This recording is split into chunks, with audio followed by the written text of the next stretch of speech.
Case Closed Chronicles. 2 women, 2 murders, 2 years apart. For 16 years, investigators had no idea they were connected.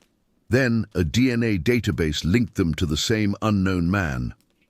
And the case went cold again for another 18 years. It wasn't until 2021 that a genetic genealogy team in Orange County, California, finally put a name to the DNA. The name was Reuben J. Smith, a man who had already been dead for 22 years. This is the story of Shannon Lloyd, Renee Cuevas, and the killer who thought he had gotten away with everything. It's May 21st, 1987, Garden Grove, Orange County, California. Shannon Rose Lloyd was 23 years old. By all accounts, she was adventurous and free-spirited. Her brother Tom described her as a bit of a tomboy with a deep love of horses and the outdoors. She was renting a bedroom in a house in Garden Grove, living her life, building her future. That morning, she was found dead in her bedroom. An autopsy revealed she had been sexually assaulted and strangled. DNA evidence was collected from the scene, a critical piece of evidence that investigators hoped would one day lead them to her killer. All available leads were pursued. Every tip followed up. Every person of interest investigated. Nothing led anywhere.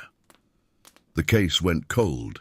Shannon's brother, Tom, would spend the next 35 years carrying the weight of what happened to his sister.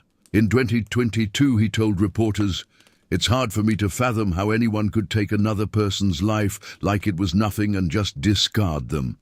For 15 years, Shannon's case sat in a filing cabinet, unsolved, waiting. February 19th, 1989, Lambert Road, near the El Toro, Marine Base in Orange County. In the early morning hours, a body was discovered along the roadside. Renee Cuevas was 27 years old. She was remembered by the people who loved her for her warmth, her humor, and her smile. Her cousin Yolanda Louise said, years later, "If I could speak to her, I would make her laugh so I could see her beautiful dimples." Like Shannon Lloyd 2 years earlier, Renee had been the victim of a brutal attack. DNA evidence was collected from the scene.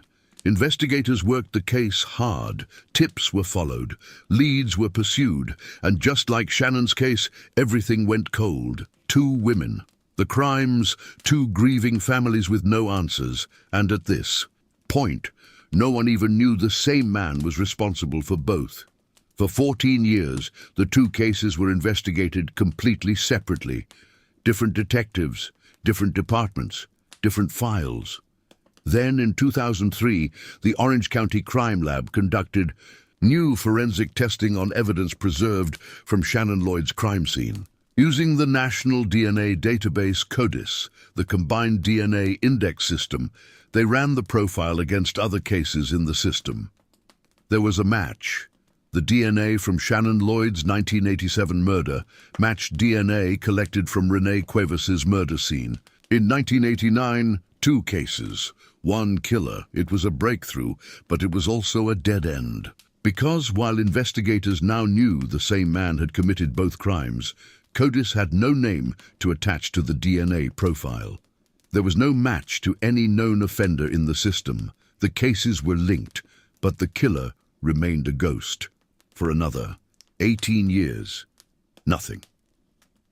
In 2021, the Orange County District Attorney's Office did something that would change everything.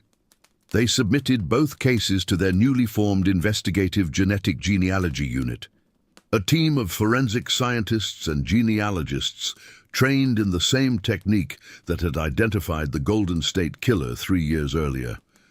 The process was the same one we've covered on this channel before. Take the unknown DNA profile, upload it to a public ancestry database, find distant relatives, build a family tree, narrow it down until one name rises to the top. This time the name was Reuben J. Smith. Smith had lived in Orange County during the 1980s, right there in the same community as his victims. He had since moved to Las Vegas, Nevada, but here's the thing that stopped investigators cold. Reuben J. Smith had died by suicide in Las Vegas on July 14, 1999. He was 39 years old. He had been dead for 22 years before anyone connected him to the murders of Shannon Lloyd and Renee Cuevas, but investigators needed to be certain. DNA from Smith's 1998 arrest in Las Vegas, where he had been charged with sexual assault and attempted murder of a third woman, was retrieved from evidence storage and tested. It was a perfect match to the DNA found at both crime scenes. Reuben J. Smith had killed Shannon Lloyd in 1987. He had killed Renee Cuevas in 1989. In 1998, he had attacked a third woman who survived. And in 1999, 1 year after that arrest, he had taken his own life. He had never spent a single day in prison for what he did to Shannon and Renee. On July 26, 2022, Orange County District Attorney Todd Spitzer stood before cameras and reporters and made an announcement that 3 decades of detectives had worked toward. He said, "The justice that every victim deserves was hidden away in DNA." But with advances in investigative genetic genealogy technology, combined with the relentless dedication of generations of detectives, we now know who killed Renee and Shannon. Justice does not have an expiration date. Garden Grove Deputy Police Chief Amir El Farah added, "We now know that Reuben Smith was responsible for the murders of Shannon Lloyd and Renee Cuevas." For the families, it was a moment of devastating relief. They finally had an answer to the question they had been asking for 35 years. But as Shannon's brother Tom and Renee's cousin Yolanda both expressed, knowing who did it doesn't give you back what was taken. It doesn't answer why. It doesn't fill the space left behind. It just means the waiting is finally over.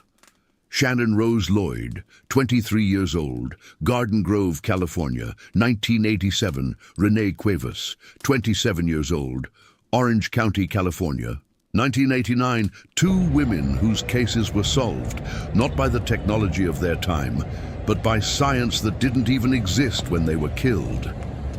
Reuben J. Smith will never face a courtroom. He will never answer for what he did.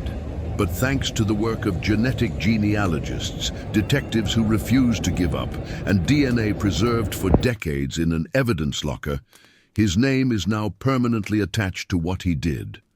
And Shannon and Renee are no longer just cold cases. They are known, they are named, and they are not forgotten. Subscribe to Case Closed Chronicles for a new cold case every week. Every story matters. Every name deserves to be remembered. Like and subscribe for weekly content.